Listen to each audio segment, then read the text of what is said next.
Olá, boa tarde. Sejam bem-vindos ao Conexão Escolar, o podcast onde discutimos sobre desafios e as oportunidades no mundo da educação. Eu sou Pietra de Oliveira. E eu sou Eduardo Guilherme. E juntos vamos falar sobre a educação e está se transformando e como podemos acompanhar essas mudanças. No episódio de hoje, vamos explorar como a educação está se conectando com as novas demandas da sociedade, desde o ensino digital até a importância do aprendizado contínuo. Além disso, vamos conversar com o nosso convidado especial sobre sua experiência e opiniões a respeito da educação no Brasil e no mundo. Você pode se apresentar? Bom dia, boa tarde, boa noite, não sei a hora que vocês vão estar assistindo. Meu nome é Adriano, eu sou geógrafo e mestre em desenvolvimento regional e meio ambiente pela Universidade Federal de Rondônia e professor aqui da Escola Brasil. Vamos começar falando sobre transformação digital na educação. Com a pandemia e o aumento do uso da tecnologia, como você vê o futuro do ensino? A educação à distância veio para ficar? Eduardo, eu penso assim, que a educação à distância é uma ferramenta, mas o ensino presencial, o contato com o professor, a dinâmica da sala de aula, o contato com os colegas, esse não dá da gente retirar. Eu penso que a ferramenta EAD, né, os aplicativos que vieram, né, tudo isso veio para somar, tá? Mas sim, a educação à distância ela veio para ficar, porque a gente tem que imaginar que a gente mora num país continental. E nem todo lugar você tem, por exemplo, acesso a todos os professores, né? Se tem acesso a uma estrutura como a que a gente tem aqui na escola. Então, às vezes, o ensino à distância é a única opção para aquela pessoa estudar. Só que aí também tem a questão do acesso, porque a gente não tem uma qualidade de internet boa em todo local aí. Né? Então, aqui em Rondônia, tem algumas questões, principalmente na educação à distância, que é muito positivo. Então, sim, a educação veio para ficar. Sobre o impacto da tecnologia na educação, como o EAD e plataforma digital, qual é a opinião do senhor? Pietra, é algo que ajuda se o professor saber fazer bom uso dessa ferramenta. Né? Claro. Então, por exemplo, fóruns de discussão, salas virtuais, chats, isso pode ajudar na aula. Publicações que o professor pode fazer, assim como eu já fiz algumas, né, de conteúdo que a gente está estudando, que os alunos têm acesso, ajuda bastante. Você acredita que o ensino híbrido é o futuro das escolas? Ou ainda existe a necessidade de um ensino totalmente presencial? Eduardo, eu sou a favor do ensino presencial. Professor, aluno ali, dia a dia, sala de aula.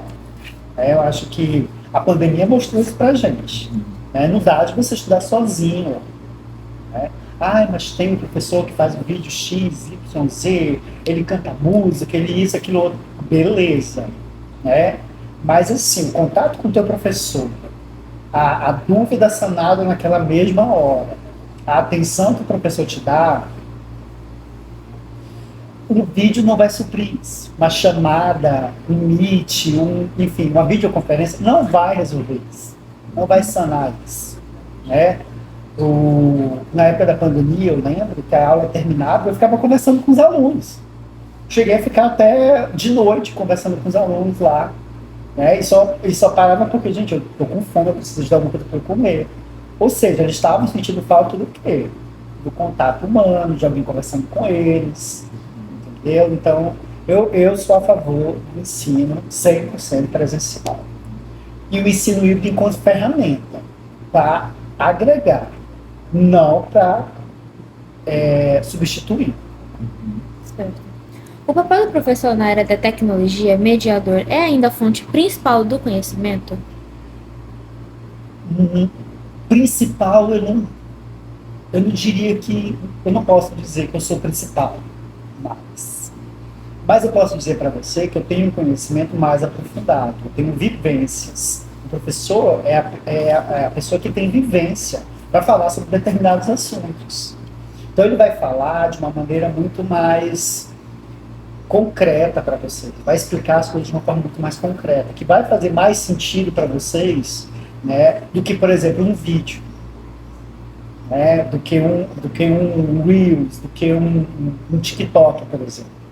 Né? É bonitinho e tal, mas aí quando tu passar para o outro, tu não lembra mais o que tu viu. Mas numa aula com o professor, um debate que você faz numa sala de aula, né, por exemplo, lá nas nossas aulas de trilha, Sim. a gente faz uns debates que fica perdurando ali. Volta e meia vocês trazem aqueles assuntos. Se fosse um vídeo que vocês tivessem assistido, na hora que vocês fossem embora, você morria ali. Né? Então, assim, eu penso que nós ainda somos o meio do caminho. A gente é o facilitador, aquele que vai pegar aquelas coisas mais complexas e tentar traduzir para vocês de uma forma mais... para vocês entenderem. Né? E aí, obviamente, isso para mim vai da dinâmica da sala de aula, né? De não ser aquela coisa, como é que eu digo para vocês, vertical, né? O professor aqui e os alunos aqui.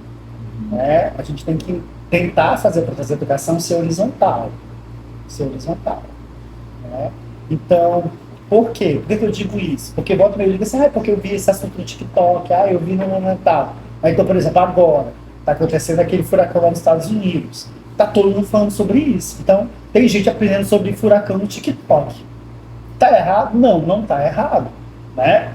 Mas será que uma aula de geografia sobre esses fenômenos não seria mais interessante? Do professor que estudou aquilo profundamente? Sim. É isso. Quais são os maiores desafios enfrentados pelo sistema educacional atualmente?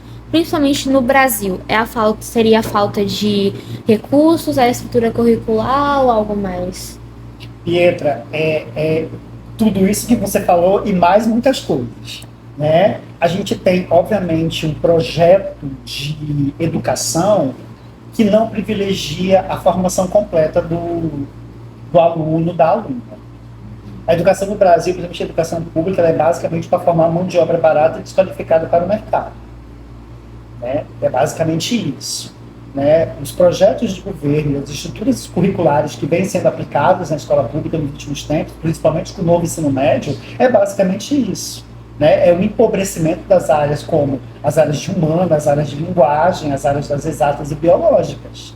Né? Você tira tempo e conteúdo daquelas áreas que são muito relevantes para os estudantes.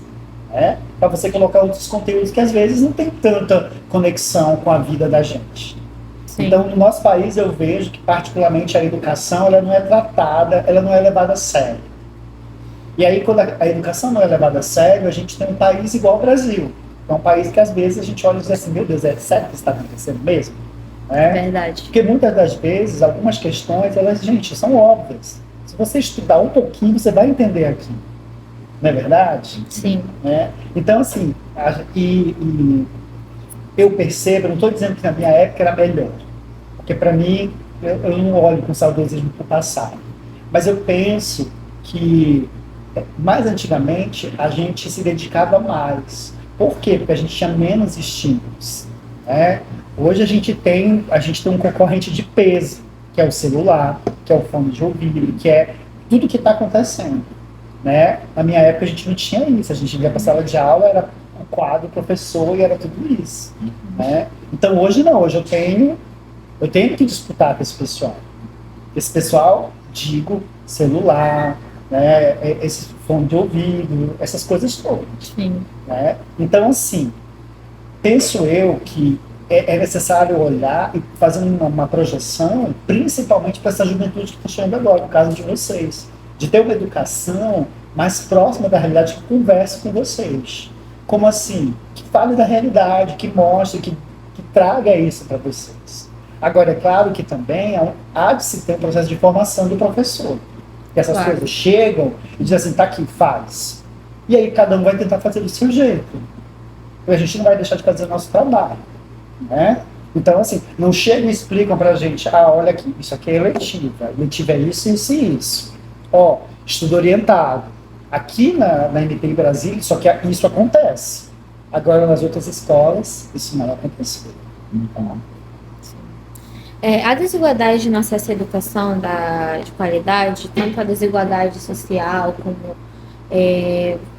Várias questões também de recursos, né, como o senhor falou, tem sido um grave, como podemos dizer, um grave decorrente no processo da educação, certo? Certo. E qual é a opinião do senhor sobre a desigualdade social no acesso à educação de qualidade? Bom, quando a gente fala de educação de qualidade, a gente precisa também entender que qualidade é essa? O que nós estamos chamando de qualidade, né? Qualidade é ter todos os professores? Qualidade é ter uma estrutura? Qualidade é o quê que a gente está falando, né? Para mim, qualidade, ensino de qualidade é um ensino onde eu tenho um compromisso por parte da escola, por parte dos professores e por parte dos estudantes. Que veja, tá vendo? É uma tríade ali. Não é bem uma tríade, porque tem a família também, a gente não pode esquecer da família. Né? E a família no processo educacional ela é fundamental. Então, por exemplo, se eu tenho uma região onde você tem uma grande disparidade econômica e social, onde você tem uma série de problemas, tipo violência, tráfico de drogas, eu vou ter um público que ele vai chegar na escola com uma série de problemas, uma série de questões advindo desse contexto social no qual ele vive. Muitas das vezes a escola vai ser o único espaço onde aquele menino, aquela menina vai se sentir bem, acolhido, alimentado, tendo atenção. Né? Sim. E aí, muitas das vezes, essa educação, que era para ser uma educação de qualidade, acaba não sendo. Por quê? Porque esse menino vem com uma série de deficiências, inclusive deficiências nutricionais, que não se alimenta direito, que às vezes nem se alimenta. E aí eu vi um dado, outro dia desse, acho que foi ontem, que o valor da merenda escolar está defasado em relação à inflação dos alimentos. Eu sempre comento com vocês, quem é que vai no supermercado? Você imagina, o valor da merenda escolar já está aí há um tempo. O pessoal não consegue mais comprar as mesmas coisas com o dinheiro que vem. Então já começa por aí. Aí a gente vai também na falta de professores.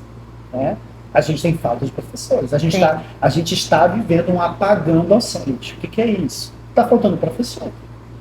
Os professores estão envelhecidos, adoecidos, estão se aposentando, ou estão se afastando, ou estão simplesmente abandonando a educação para ir fazer outra coisa. E aí, como é que fica? Se não tem professor, como é que ficam os alunos? Não é verdade? Então, assim, não há eu não vejo,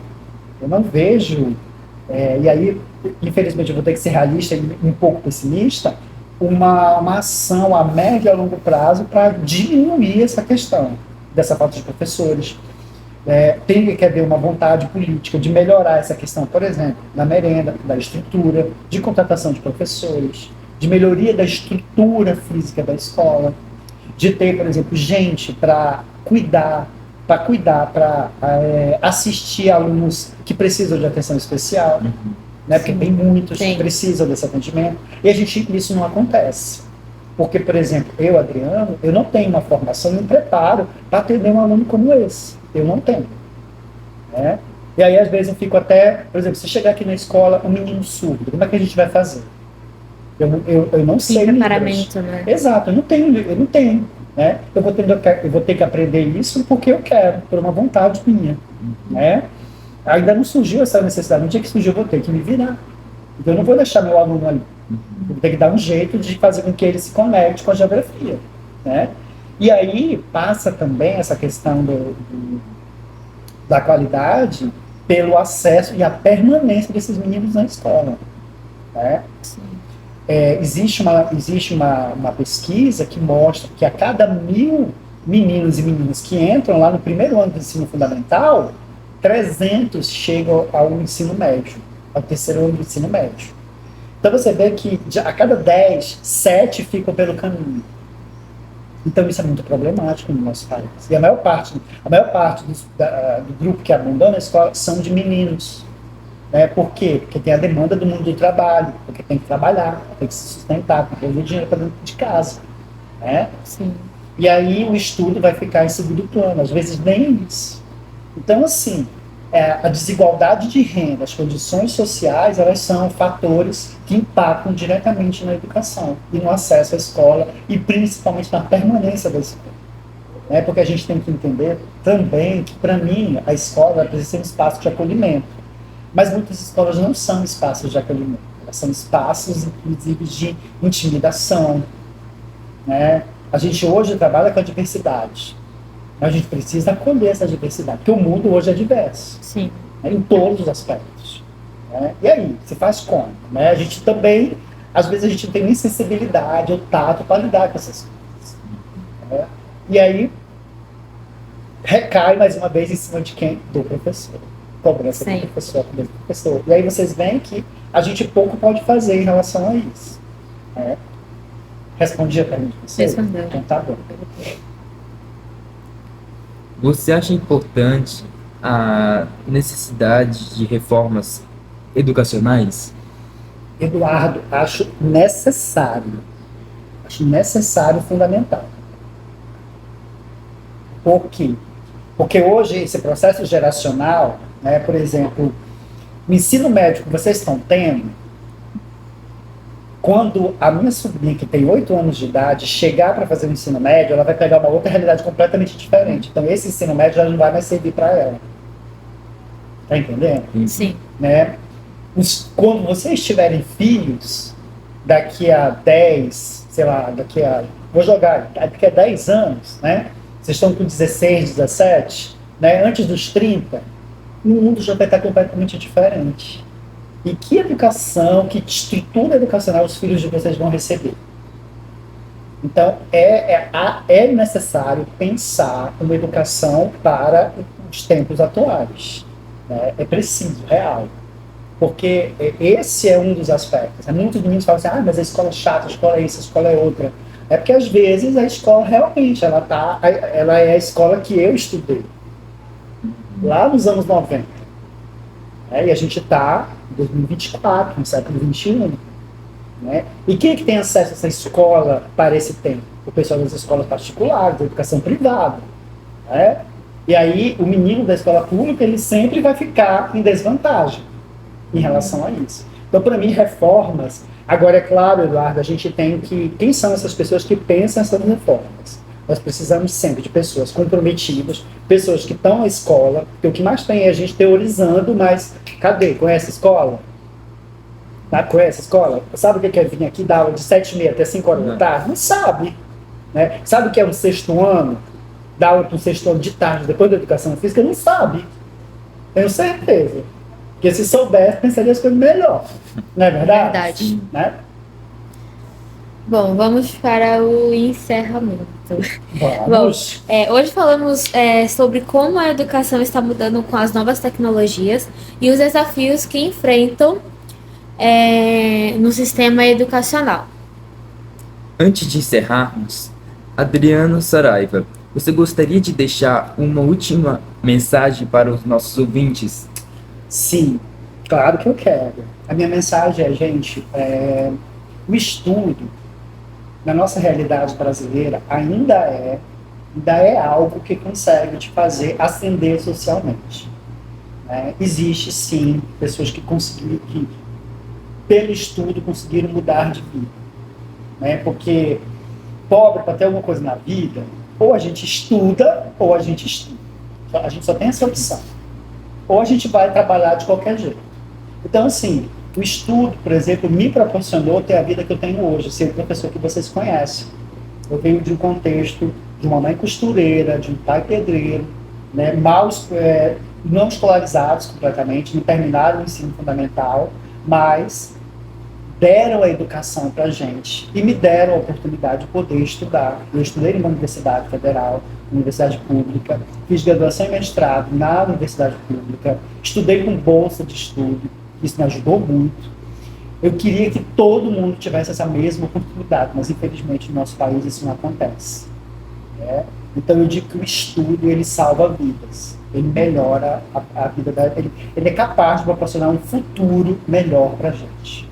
Ainda mais numa sociedade como a nossa, que pessoas como a gente, pessoas que vêm da escola pública, que vêm de uma família mais humilde, a gente A gente não tem as portas abertas para a gente não tem nem janela aberta. A gente tem que abrir, a gente tem que ir lá e forçar para abrir para a gente. Então, pelo estudo, e é aquela coisa clássica que papai e mamãe falam sempre, o estudo é a única coisa que não vão tirar de você. Pode tirar de você qualquer coisa, mas o seu conhecimento não se tira de você. Sim. Então, eu sempre falo, gente, diversão de pobre é estudar. Tá? Porque a gente não vai ganhar nada pronto, a gente não vai, a não ser que você ganhe numa Mega Sena da vida, mas se isso não acontecer, você vai ter que trabalhar, você vai ter que estudar. Né? E aí, você quer ter um emprego bem remunerado, você quer ter uma profissão, você quer ser uma pessoa bem reconhecida? Né? Claro. Eu só às vezes brinco comigo, assim, fico pensando assim, se eu pudesse voltar e falar para mim lá nos 20 anos de só tenha mais calma, as coisas vão acontecer para você, só tenha calma. Porque a gente quer as coisas muito rápido, né? Mas não, as coisas elas vão acontecendo, a gente tem que fazer a nossa parte. Estudar, se dedicar, fazer as coisas direitinho, que a gente vai ter uma vida legal. É isso. Esse foi mais um episódio do Conexão Escolar.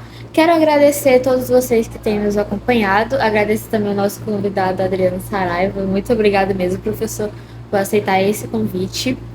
E muito obrigado mesmo. E o nosso amigo Eduardo Guilherme vai concluir. E não se esqueça de nos seguir e compartilhar o vídeo. Obrigado. Muito obrigada.